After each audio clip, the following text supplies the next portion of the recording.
Reagan. Obrigado, Dani. Reagan nos Estados Unidos. Quem na Inglaterra, Dani? A Dama de Margaret Ferro. Thatcher. Margaret Thatcher, exato. Thatcher na Inglaterra. Reagan nos Estados Unidos. Mikhail Gorbachev na Rússia. União Soviética. Exato, a perestroika e a glasnost. Você está falando até mesmo da morte de Mao Zedong na China e a ascensão de Deng Xiaoping com uma ética absolutamente liberal. Você está falando de uma mudança radical de orientação política feita nas urnas ou feita de alguma forma por análise, entendimento das vontades da época. Você está falando que você elege o não à regulação. Você está falando que você busca como uma vontade social a liberalização. Evidentemente, em alguns lugares, mesmo os nomes mais fortes acabam não sendo nem democraticamente colocados e nem, vamos dizer, eles acabam sendo impostos por um contexto. Se você perguntar, goste não, gostemos deles, gostemos não, e definitivamente do ponto de vista de direitos humanos há restrições gravíssimas a esse nome, uma série de virtudes, de versões, mas certamente na economia ele produz algum nome relevante. Quem é o principal nome da América Latina na década de 80, moçada? Não venham falar para mim que os principais nomes são João Baptista Figueiredo e José de Arribamar Sarney, porque Figueiredo e Sarney não são nomes de grandes estadistas. Moçada, infelizmente, o nome que nos resta para a América Latina na década de 80, com o nome de alguém que tem um projeto econômico consistente por trás, é o de Augusto Pinochet. Os absurdos que são cometidos pelos governos ditatoriais no Chile. Porém, você está falando de uma ética idêntica em praticamente todas as partes do mundo. Você está falando da entrada da era da liberalização, ou seja, o fim dos ciclos regulatórios, conhecida como a era da desregulamentação. E eu faço 3 perguntas para a gente encerrar já tardiamente, me perdoe, a aula dessa segunda-feira. Primeiro, moçada, bem rapidamente, 3 perguntas fáceis. Primeiro, o que é liberalizar? O que é desregulamentar? É fácil, né? Falar era da liberalização, da desregulamentação, mas é mais difícil da. O que é desregulamentar? Cara, é quase que um rito tribal, aquele rito medieval meio doido. É você pegar tudo aquilo que materializou a tua regulação. Como é que você regula aqui no Brasil, Arthurzão? Ué, você tem uma Constituição, você tem a norma infraconstitucional, você tem um conjunto de leis, você tem decretos, você tem resoluções de agência, você tem um compêndio de normas que tem, inclusive, uma hierarquia, que vão definir desde os conceitos mais básicos na Constituição até qual é a cor do ônibus que você tem que usar quando você faz transporte público. Cara, sabe o que você faz? Pega aquele conjunto, faz uma fogueira bem grande e grita: queimem! Queimem tudo!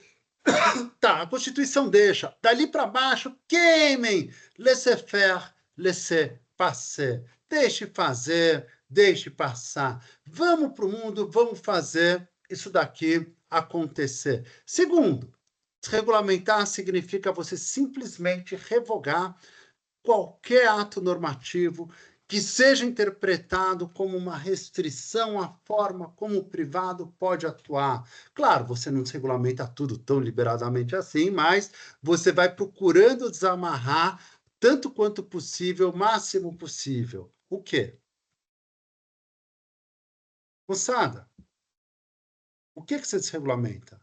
Você só pode desregulamentar aquilo que havia sido regulamentado. O que é que você regulamentou nos 90 anos anteriores? Você só regulamentou de verdade 2 setores. Você só regulamentou de verdade 2 setores: mercado de capitais, infraestrutura e serviços públicos. Se foi isso que você regulou, é isso que você vai desregular. Cara, você está falando que você simplesmente sai queimando, literalmente, as bases normativas que você construiu durante 90 anos para dar graus de liberdade de atuação privada nesses dois setores, num rito quase medieval de queima de normas. Sim, é isso que você fez. E a terceira e última pergunta dessa noite para a gente poder descansar. Galera, no meio desse caos, o que é que aparece? O que é que China. nasce como resultado desse fenômeno de uma desregulamentação combinada do mercado de capitais, do mercado de infraestrutura no mundo civilizado? Project Finance. Project Finance é exatamente o filho de um casamento louco da liberalização combinada do mercado de capitais, do mercado de infraestrutura. Respostazinha chimbica. Por quê, moçada? Por quê? Fácil, mas difícil. Porque quando você desregulamenta a infraestrutura, é que isso nunca aconteceu no Brasil. Quando você desregulamenta a infraestrutura lá fora, não sei quantos de vocês já trabalharam lá fora com infra, e não é muita gente que vai se meter nesses lados lá fora, infraestrutura se torna um negócio. Infraestrutura nunca foi negócio no Brasil. No Brasil, infraestrutura nunca foi um negócio. Infraestrutura no Brasil sempre foi serviço público. E a pergunta era: qual é o negócio que existe dentro desse serviço público? Dentro do serviço público, eu tenho construção, tenho fornecimento, tenho operação, tenho vários negócios lá dentro que vão assumir diferentes formas jurídicas, de concessão, de PPPs, etc., fornecimento, whatever. Mas a natureza de serviço público essencial nunca deixou de pautar todos os setores de infraestrutura e serviços públicos no Brasil. Todos. Nos Estados Unidos, não. Infraestrutura se torna um negócio. Você quer energia? Zero problema. Paga. Você quer água? Zero problema. Paga. Você quer aviação aérea? Zero problema. Paga. Puta, mas aí eu vou deixar isso daqui livre? Vou. Vou deixar o mercado se regular. E vou exatamente tentar estabelecer todos os mecanismos de incentivo concorrencial para que o mercado estabeleça preços por serviços públicos e serviços públicos essenciais. É super agressivo, super agressivo. E você vai descobrir rapidamente a segunda coisa. Primeiro, infraestrutura just became a business. Segunda coisa, to have a business, para você ser competitivo, você precisa de escala. E não é pouca escala. Infraestrutura demanda muita, muita, muita grana. Eu digo isso por N experiências, mas a frase que a gente mais usa é: não existe microempresário de infraestrutura.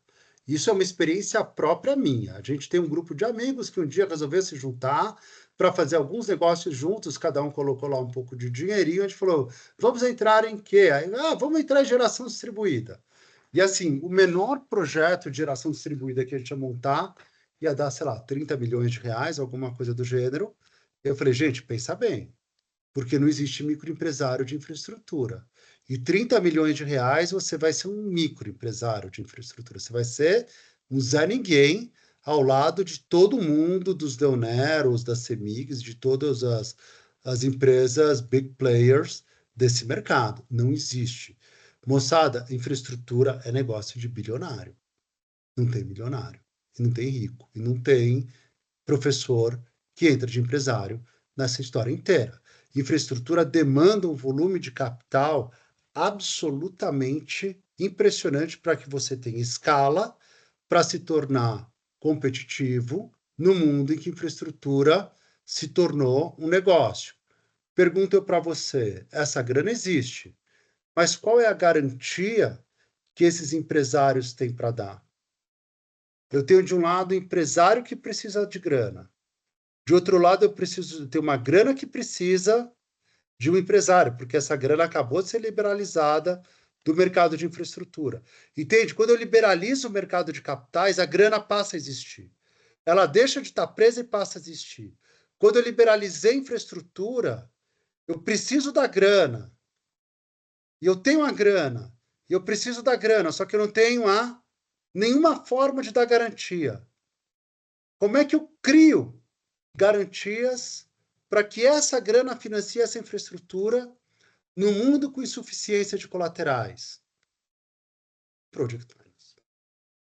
Project Finance nasce como uma resposta criada pelo mercado com o objetivo de viabilizar o matching entre um flow financeiro que passa a existir na era de liberalização, com a necessidade de grandes projetos de infraestrutura absolutamente necessários para uma sociedade, mas que dependem desse financiamento e que não tem garantia, porque eles sequer existem. E você vai ter que criar alguma forma de financiamento para dizer, cara, eu tenho ali a noiva, eu tenho ali o noivo. Desculpa, o jeito a gente vai ter que dar para fazer esse casamento. E esse jeitinho que a gente tem que dar se chama Project Finance. E Project Finance no mundo nasce como resultado dessa liberalização, exatamente desses dois mercados, no início do disparo da década de 80. E o que é mais impressionante é que esse ciclo, por enquanto, vem se acelerando. Moçada, queimei longe o nosso tempo. A gente volta na quarta-feira para matar esses e outros temas, matar esse contexto internacional, entender o que é esse flow, qual é o tamanho desse flow, por onde essa grana anda e o que está acontecendo. E assim, era extremamente gloomy o cenário quando a gente deu essa mesma discussão no primeiro semestre desse ano. Eu acho que o segundo semestre ele está menos gloomy, mas ainda é um cenário bastante interessante, desafiador, que vai demandar atenção e reflexão conjunta pra caramba. Moçada, não deixem de acompanhar o nosso próximo capítulo. Um abraço a todos, até quarta, moçada. Prazer conhecê-los a todos, Fernando, Liliana, Flávia, Arthur, Giovana e meu amigo Igor. Sempre um prazer o ver, Larissa, Luca e Dani. Tchau, tchau, gente. Obrigada. Tchau. Boa Tchau. noite. Boa Tchau, noite. tchau.